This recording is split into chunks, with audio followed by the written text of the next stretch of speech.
Muhammad, he got it from the Christians, the Antichrist. The story of the seven sleepers, Muhammad, he got it from the Christians. This is a fiction story.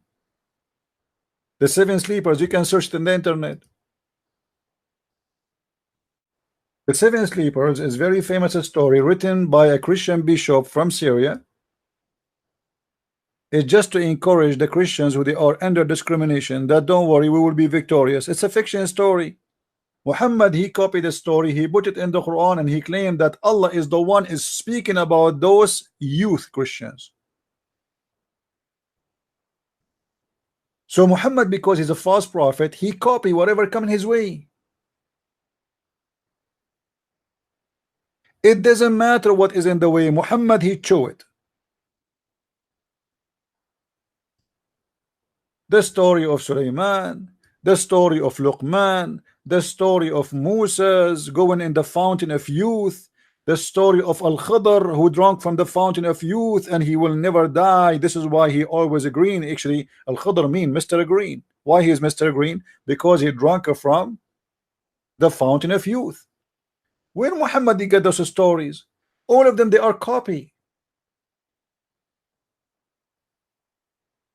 If you go and read the story of the seven sleepers, you will see how much similar, except that Muhammad and the Muslims, they thought the word kali'ahum is kalbahum. So the Quran says, and they have a dog with them. The fact it says kali'ahum, not kalbahum.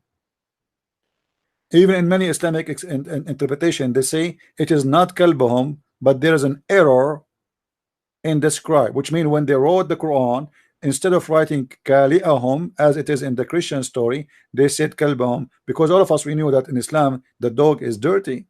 So what Allah saying, that a dog with those Christians? It was an angel who is called kali'ahum, which means their provider.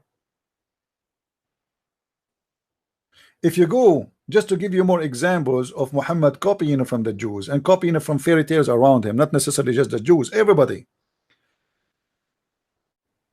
Let us see.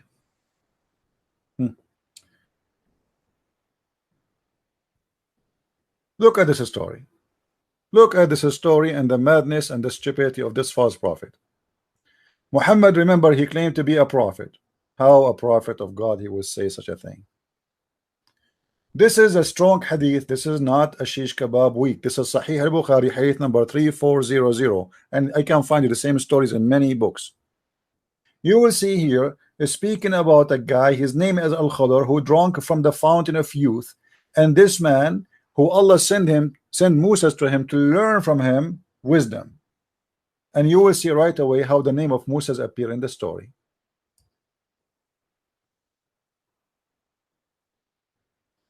Moses thought that he is the most person who knows about what? About the teaching of Allah. A person asked him, are you the most knowledgeable? He said yes. Allah said to Moses, no, you are not the most learned.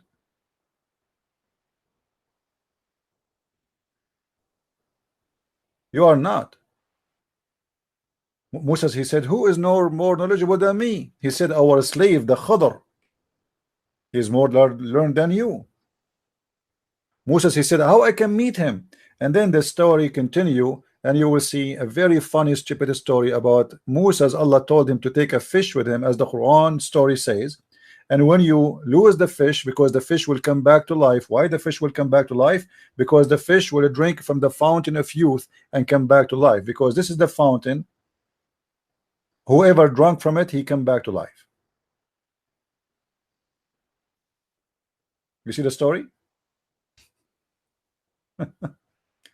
And then Moses, the fish escape and run in the water, and the fish, when it goes in the water, it make the water like a rock, so they can trace and walk in the top of the water. Imagine Moses is walking in the top of the water, and then when they arrive in the middle of the ocean, they found a guy, his name is Al-Khadr. He is in the middle of the ocean, just staying there.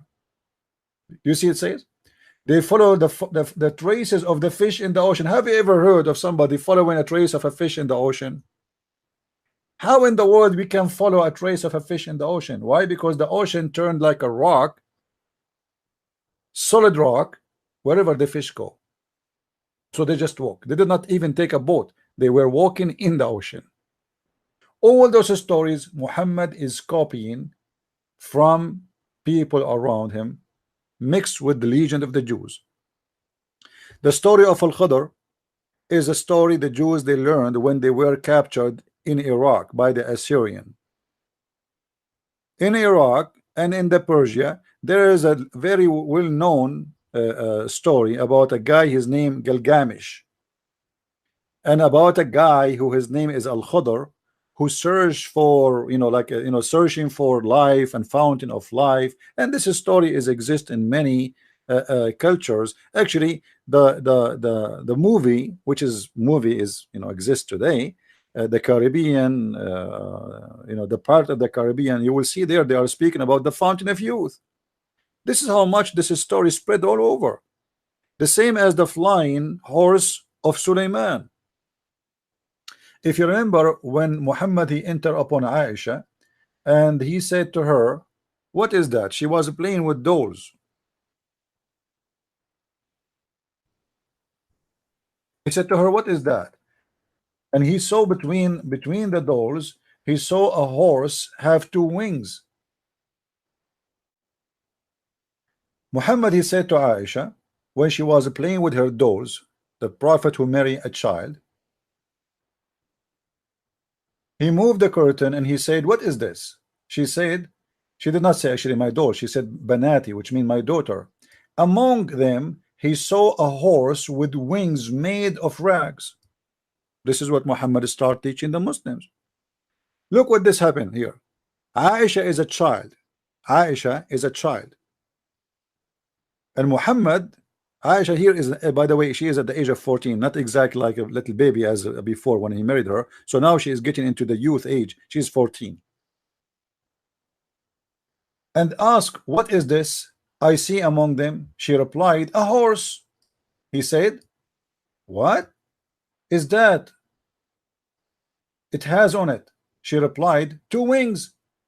Muhammad, he said, and here read carefully with me what happened here. This is extremely important. He said to her, what is that? What is that in there? Like, okay, it's a horse. She said, yes, horse. What is that?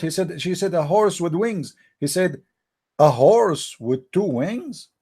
Muhammad himself, he is wondering what? She replied, haven't you heard that Solomon had a horses with wings? And Muhammad, in the moment, he laughed until his teeth came out. He found it funny and stupid, but later Muhammad he adopted the story. And he told the story. And this is where he learned the story from a child. The child Aisha, she learned from the Jews that Suleiman, he have, obviously she play with the Jewish children. That Suleiman, he have a flying horse, have wings. He copied the story. He told the story. He spread the story. That's what Islam is about.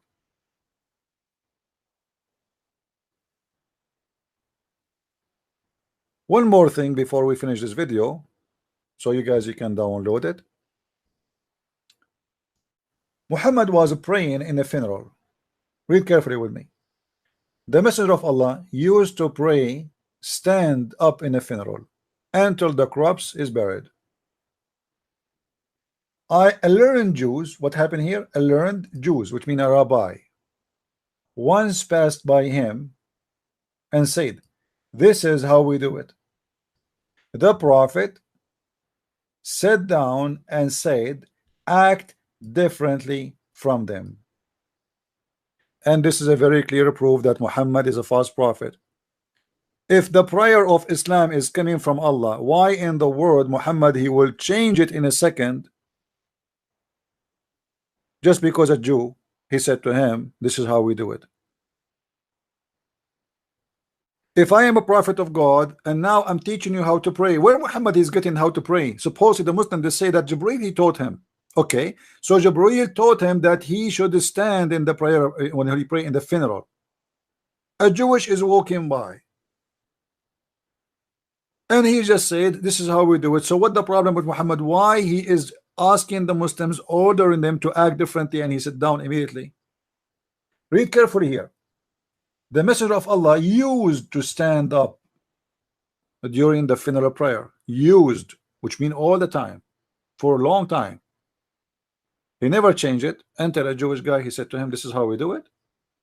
How you are claiming that you are a person, everything you do is coming from Allah, even the prayer is inspiration from Allah. How to put your hand is everything the Muslim do is supposedly is Allah taught taught Muhammad through the angel Jibreel how to do it, and now you are changing the prayer for the sake of a Jew, saying this is how we do it. So yes, we agree that Muhammad is a person as a fraud. He copy from others. Nothing of Islam is his own. The Kaaba is the Arab pagan, his parents.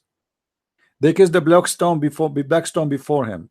They go between As-Safa and Al-Marwa. Muhammad, he said, when his followers, they thought he is going to demolish As-Safa and Al-Marwa, he said to them, no, As-Safa and Al-Marwa is from the ritual of Allah. Why the Safa and Marwa from the ritual of Allah? How is that? This is the ritual of the pagans. Muhammad, he have to make a verse about it to be sure that the Muslims, they will follow the tradition of the Arab pagans, as we see in chapter 2 verse 158. If you read the interpretation, you will see that they say to him, why we hate to do a Safa and Marwa. They don't want to do it. But Muhammad forced them to do it, because the whole point he want to say to the Arab, I am not against you as a pagan. Here we go. You like the Kaaba, I like the Kaaba. You kiss the black stone, I kiss the black stone. You go to As-Safa and Marwa, I go to the Safa and Marwa. And not only that, you know what? I am going to make it as a part of the ritual of Allah. But this was the shrine of the pagans. The same as the Kaaba was the shrine of the pagans. The same as the black stone was the black stone of the pagans. Islam is nothing, my friend, except a copy. Even the word Islam is coming from the guy who his name is Muslim, who the Muslim call him Musaylama to make fun of him. The word Ar-Rahman, Muhammad, he copied from that guy. This guy, he claimed to be Rahman, and his God is Rahman. He is Ar-Rahman and his God is Rahman. Muhammad, he never said the word Rahman until he received a letter from this guy saying, in the name of Ar-Rahman. So Muhammad, right away, he liked the name and he added to his book, to his Quran. And then he said, when the Arab, they said to him, who's Ar-Rahman? Who's Ar-Rahman? He never mentioned the word Rahman before. Never. What happened today? So the Arab, they said to him, so Muhammad, do you have a new God? We thought you worship Allah, and now you are saying Ar-Rahman. Who is Ar-Rahman? Is that Rahman al-Yamama? Even they mentioned to him that this is the Rahman of al-Yamama. The only Rahman we know is the guy who his name is Musaylama. The Muslim, they call him Musaylama Muslim, and he is Rahman al-Yamama. So look what Muhammad, he said to them as an answer in the Quran, chapter 17 verse 110. He said, say, call upon Allah, which means I name him Allah, or I call him Ar-Rahman. By whatever name you call upon him, it doesn't matter. All the beautiful names belong to Allah. He liked the name. But this is a problem here, because this is the chapter is almost more the half of the Quran Muhammad received already. So Muhammad received half of the Quran, and yet he never mentioned the word Rahman. So why the Muslims, they have from the beginning of the Quran in every chapter Bismillah ar-Rahman ar-Rahim? That's mean this is something added later, because as you see, this is the first time Muhammad calling ar-Rahman after he named, or he received, sorry, a letter from this guy who is named Muslim. He copied it, he liked it, he added, and he said, look, all the good names are belong to Allah. This is not the name of his God, but he liked it. All good names. Why he is saying this? Why Muhammad is saying this? Because the Arab, they said to him, but this is the name of the God of that guy. Do you worship his God now? And Muhammad is an enemy to him. Their competition about who is the prophet. That guy, he claimed to be a prophet, and Muhammad claimed to be a prophet. And suddenly Muhammad is naming his God as Rahman.